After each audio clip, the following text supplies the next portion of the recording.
মার্কেটের মধ্যে আমরা লাস্ট 3টে সেশন ধরে একটা ভালো কারেকশন দেখতে পাচ্ছি। আজও আমরা মার্কেটের মধ্যে নিফটিতে 137 পয়েন্ট নেগেটিভে ক্লোজ পেয়েছি এবং ব্যাংক নিফটিতে 695 পয়েন্ট নেগেটিভে ক্লোজ পেয়েছি। নিফটি এবং ব্যাংক নিফটি দুটো ইন্ডেক্সই আজকে দেখেছি তাদের যে স্ট্রং সাপোর্ট আছে তার নিচে ট্রেড করেছে।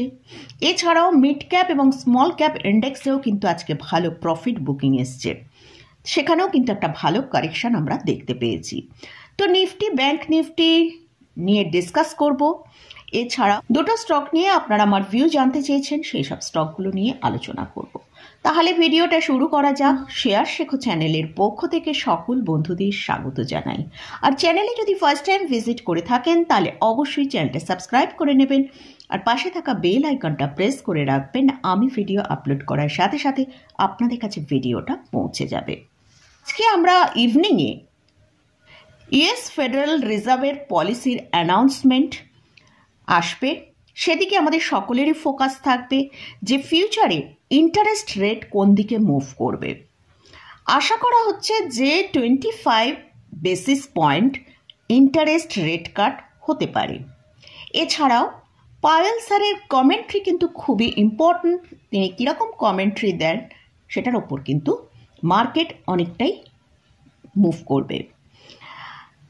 এছাড়াও আমরা যদি দেখি down Jones market last 9 session ধরে একটা ফল তৈরি করছে। এই ভিডিওটা আমি যখন শ্যুট করছি তখন কিন্তু ডাউন জোন মার্কেট 94 পয়েন্ট পজিটিভে ট্রেড করছে।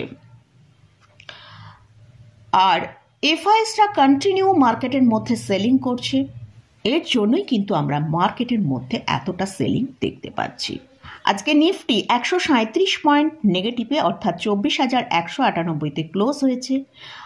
আর নিফটি যে স্ট্রং সাপোর্ট ছিল 24,170 তাকে ব্রেক করে ট্রেড করেছে। শুধু তাই নয়, আমরা 13 ডিসেম্বর নিফটির মধ্যে যে লোটা দেখেছিলাম 24,181 সেটাকেও ব্রেক করেছে। তো আজকে যে লোটা তৈরি করেছে সেটা হচ্ছে 24,149।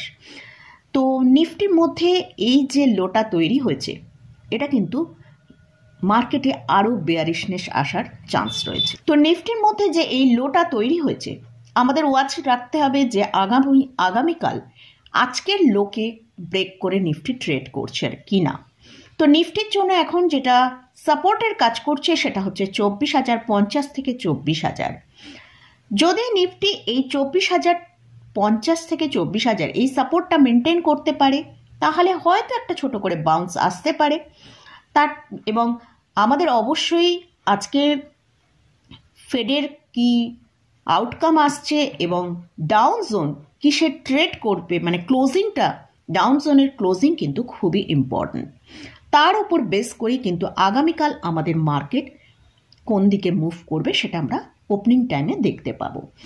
এছাড়াও নিফটি কিন্তু আগামীকাল এক্সপায়ারি রয়েছে, আগামীকাল মার্কেট কীরকম ট্রেড করবে সেটা কিন্তু আমরা মার্কেট আওয়ার্সই আমরা ওয়াচ করব। এবারে আসছে bank Nifty. Bank Nifty closing দিয়েছে 52,139 অর্থাৎ 695 পয়েন্ট নিচে ক্লোজ হয়েছে।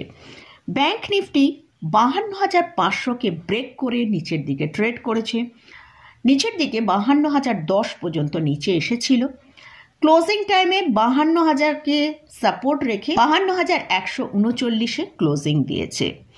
যদি ব্যাংক নিফটি 52,000কে ব্রেক করে নিচের দিকে ট্রেড করতে থাকে তাহলে ইমিডিয়েট ব্যাংক নিফটি 51,700 পর্যন্ত নিচের দিকে আসতে পারে।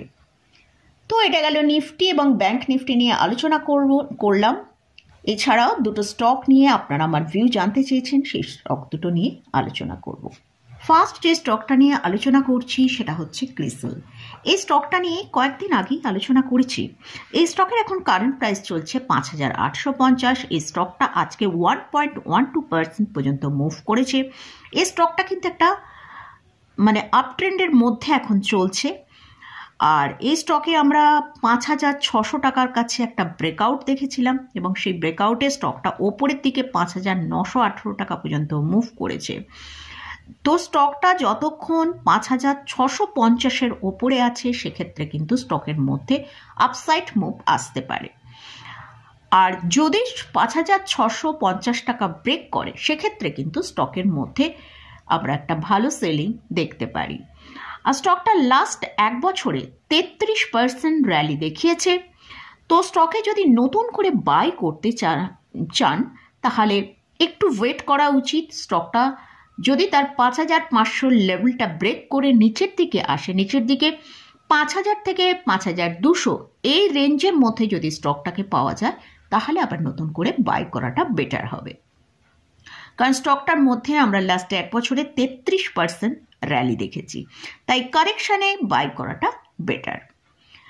নেক্সট যে স্টকটা নিয়ে আলোচনা করছি সেটা হচ্ছে অ্যাঞ্জেল ওয়ান। এই স্টকটা নিয়েও রিসেন্ট আমি আলোচনা করেছি এবং সেখানে একটা ভালো টার্গেটও আমরা দেখতে পেয়েছি, এসেছিল। স্টকটা এখন কারেন্ট প্রাইস চলছে 3,171 টাকা। স্টকটা লাস্ট 4 দিনে প্রায় 10%-এর মতন কারেকশান দেখিয়েছে। স্টকটা 3,440 টাকা থেকে 3,116 টাকা পর্যন্ত নিচে এসেছে, আমরা দেখতে পেয়েছি। এই স্টকটাও কিন্তু একটা আপ ট্রেন্ডের মধ্যে চলছে। এই স্টকের জন্য শর্ট টার্ম যে সাপোর্টটা রয়েছে সেটা হচ্ছে 3,050 টাকা। তো যদি এই 3,050 টাকা মেনটেন করতে পারে তাহলে কিন্তু স্টকের মধ্যে আমরা ভালো আপসাইড দেখতে পারি। আর যদি 3,050 টাকা ব্রেক করে তাহলে কিন্তু স্টকটাকে আমরা 2,800 টাকা পর্যন্ত নিচের দিকে আসতে দেখতে পারি। আর যারা লং টার্ম পার্সপেক্টিভে এই স্টকটাকে বাই করতে চান তাহলে অবশ্যই একটু ওয়েট করাই বেটার হবে, যে দেখতে হবে এই 3,050 টাকা ব্রেক করে নিচের দিকে আসছে কিনা। এই স্টকেরও কিন্তু ফান্ডামেন্টাল, দুটো স্টকেরই, ক্রিসেল এবং অ্যাঞ্জেল ওয়ান, দুটো স্টকই ফান্ডামেন্টালি কিন্তু গুড স্টক। তো মোটামুটি এই দুটো স্টক সম্পর্কে আমার ভিউয়ার্সরা জানতে চেয়েছেন, আপনাদের সাথে সেই স্টকগুলো নিয়ে আলোচনা করলাম। তবে এই স্টকে বা ইন্ডেক্সে কোথাও কোনো বাই রেকমেন্ডেশন নেই। যদি এই স্টকে বা ইন্ডেক্সে কোথাও কোনো বাই করতে চান তার আগে ভালো করে চার্ট অ্যানালিসিস করে নিয়ে তারপরে বাই করবেন। তো মোটামুটি আজকের মতন ভিডিওটা এখানেই শেষ করছি। ভিডিওটা যদি ভালো লাগে অবশ্যই লাইক করবেন, শেয়ার করবেন, সাবস্ক্রাইব করবেন। ধন্যবাদ। আরও দুটো